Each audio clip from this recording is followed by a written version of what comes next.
आप फिर कैसे कर लेंगे जब डबल इंजन की सरकार नहीं कर पा रही है? कौन सी आपके डबल पास इंजन? व्हील अगर हो गया, लेकिन अगर गवर्नमेंट, सेंट्रल गवर्नमेंट से आपको हेल्प ही नहीं मिलेगा तो फिर आप क्यों हेल्प कहेंगे? चाहिए? क्यों हेल्प चाहिए? तो फंड कहां से लाएंगे आप? फंड मैं यहाँ क्या से मतलब generate बिहार तो का अभी तक तो कई सरकारें ये रो रही कि सेंटर से मदद नहीं मिला। अभी तक की तो कई सरकारों ने ये स्थिति करी है, तभी तो हम लोग इस दुर्दशा में जी रहे हैं।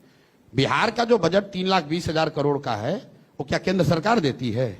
बिहार सरकार का अपना बजट 3,20,000 करोड़ का है ना। 13 करोड़ लोगों की कोई ताकत नहीं है, हम लोग की कोई सोच नहीं है। सेंटर देगा, उसी से काम चलेगा। हम लोग वो लोग हैं जो जनसुराज ने कहा है कि हमको विशेष राज्य का दर्जा भी नहीं चाहिए। ये इसलिए क्योंकि नहीं चाहिए। विशेष राज्य का नहीं दर्जा हमेशा चाहिए। हर कोई मांगता रहा। नहीं चाहिए, उसकी जरूरत नहीं है। बट प्रशांत जी, ये तो विशेष राज्य के दर्जा से क्या हो जाएगा? विशेष राज्य की दर्जा को पहले आप समझिए, उससे क्या होता है। विशेष राज्य के दर्जा से इतना ही होगा कि जो सेंटर की स्कीम्स हैं 90s उसमें सेंट्रल गवर्नमेंट का प्रोविजन जो है वो 60 से बढ़कर 90 हो जाएगा। मान लीजिए मनरेगा को आप ले लीजिए, अभी है कि भाई 40% आपको फंड देना, 60% मनरेगा दिल्ली से आता है। अगर स्पेशल स्टेटस आपको मिल गया तो आज मनरेगा में पिछले साल बिहार का यूटिलाइजेशन है 39%। तो अगर केंद्र सरकार का कंट्रीब्यूशन बढ़ भी जाए तो आपका तो यूटिलाइजेशन की कैपेसिटी नहीं है। जब आप उसको यूटिलाइज ही नहीं कर पा रहे हो तो सेंट्रल का कंट्रीब्यूशन 60 हो या 90, और जो पैसा आया उसमें 40% तुमने लूट लिया, घूस लिया। तो सेंटर का पैसा अगर आता भी ज्यादा तो यहां ज्यादा लोग लूटपाट मचाते। मेरे भाई, सिर्फ सेंटर के पैसा आ जाने से थोड़ी ना सुधार हो जाएगा। पिछले साल बिहार में 61,000 करोड़ रुपया अनयूटिलाइज्ड गया है, अपना फंड। आप कह रहे फंड नहीं है? भाई आप लोग सीनियर पत्रकार हैं, मैं बोलूंगा, लोग कहता है भाई पत्रकारों पर आप झल्लाते हैं। Government on record 61,000 crore has gone unspent, और आप कह रहे हैं कि पैसा कहां से लाओगे? ये वही आपका पूर्वाग्रह है, बिहार में तो पैसा है नहीं। तो मतलब आप कह रहे हैं कि इनके पास विल नहीं था? हैं? इनके पास विल नहीं था करने का? विल नहीं, it's what I call in Bihar it's power of inertia. काम नहीं करना है, काम नहीं करना है यार। चोरी जितना आया उसी में चोरी कर लो, ज्यादा चोरी करने के लिए भी काम नहीं करना है।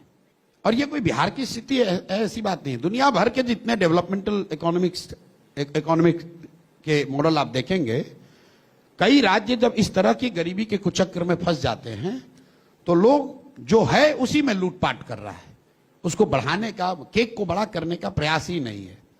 ऐसा नहीं कि महाराष्ट्र में, तमिलनाडु में, कर्नाटक में करप्शन नहीं है। शायद in terms of magnitude the corruption is more in Karnataka, Maharashtra, Tamil Nadu than Bihar, लेकिन as proportion of the total budget Bihar में करप्शन ज्यादा है। क्यों? क्योंकि तमिलनाडु में बजट है 7 लाख करोड़, बिहार में बजट है 3 लाख करोड़। अब यहां 3 लाख को इसको बढ़ाना नहीं है, इसको जो है इसी में से लूटना है। बट प्रशांत जी, इसीलिए मर रहे हैं हम लोग। प्रशांत जी, एक बात जो आपने कही ना कि सेंटर को हम यहां से व्यवस्था कर लेंगे, बट सर इसमें से भी अगर आप देखेंगे स्टेट ओन रेवेन्यू रिसोर्सेज जो है वो 60 से 70,000 करोड़ है। मेरे भाई देखिए, मेजॉरिटी एक तो आप पहले एक बात समझ लो कि जो सेंटर से पैसा स्टेट को मिलता है वो कोई सेंटर एहसान नहीं कर रहा है, टैक्स कलेक्ट हो रहा है। उसमें फिनेंस कमीशन का एक रिकमेंडेशन है, फॉर्मूला होता है, उतना पैसा टैक्स में आपको राज्यों को भेजना ही भेजना है। अगर 42% पैसा फिनेंस कमीशन ने बनाया हुआ है कि ये पैसा राज्यों को जाएगा, तो सरकार चाहे मोदी जी की हो या आपकी हो, वो 42% पैसा बिहार का देना है, क्योंकि वो टैक्स का कलेक्शन बिहार में हो रहा है। वो कोई एहसान नहीं कर रहा है। ये तो नेता खड़े होकर भाषण देते हैं कि हमने इतना पैसा भेजा, अपने पिताजी का पैसा थोड़ी भेजे हो भाई। जो पैसा यहां से कलेक्ट होके जाता है, बिल्कुल सही बात, उसी में से तो आप सेंट्रल जो पूल बनता है, उस पूल से आप डेवोल्यूशन का फॉर्मूला है, और वो फॉर्मूला हम लोग नहीं बनाते हैं। एग्री कर रहा हूं आपकी बात। एक मिनट रुकिए। फिनेंस कमीशन जो स्टैट्यूटरी बॉडी है, केंद्र सरकार बनाती है, वो हर 5 साल पर ये फॉर्मूला तय करते हैं और ये बताते हैं कि किस राज्य को कितना पैसा मिलेगा। एक मिनट रुकिए। जीएसटी आया, पहले बिहार को बैकवर्ड रीजन ग्रांट मिलता था, अब नहीं मिलता है। वो चाहे मोदी जी की सरकार हो या किसी की सरकार हो। As proportion of total central pool there has been no increase in central grant to और सेंट्रल सपोर्ट टू बिहार। ये बेवकूफ नेता यहां आकर, सर वो आप इतनी ग्रोथ, अरे सुनो तो मेरी बात भाई, सुनो मेरी बात। आप अगर आप सवाल टेक्निकल पूछ के समझना चाहते हो तो समझिए, नहीं तो दिन भर आप नेताओं से बात कर ही रहे होंगे, प्लीज, तो आपको समझा ही रहे होंगे यहाँ का जाति का समस्या।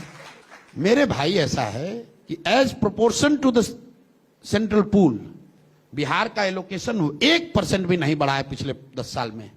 अब सम्राट चौधरी जैसे नेता, भाजपा के नेता आकर कहेंगे कि मोदी जी ने 5 लाख करोड़ रुपया दे दिया। अरे भाई, तो सेंट्रल का बजट भी तो 15 लाख करोड़ से बढ़ के 45 लाख करोड़ हो गया, वो तो नॉर्मल चीज है। बिहार में नीतीश जी कहते हैं हम जब मुख्यमंत्री बने थे तो 25,000 करोड़ बजट था, अब 3 लाख करोड़ बजट है। ये आपका कोई, ये तो नॉर्मल इन्फ्लेशन एडजस्टेड ग्रोथ है। वो कोई भी रहेगा, आप नहीं भी रहते 15 साल आप नहीं भी रहते तो भी इतना हो जाता है। महत्वपूर्ण बात यह है 1990 में जब लालू जी मुख्यमंत्री बने तो देश का सबसे गरीब और पिछड़ा राज्य था बिहार। 2005 में जब नीतीश जी मुख्यमंत्री बने तो भी देश का सबसे गरीब और पिछड़ा राज्य था बिहार। और आज 2025 में जब 20 साल इनके हो गए डबल इंजन के, तो भी देश का सबसे गरीब और पिछड़ा राज्य बिहार ही है। This is what should be looked at.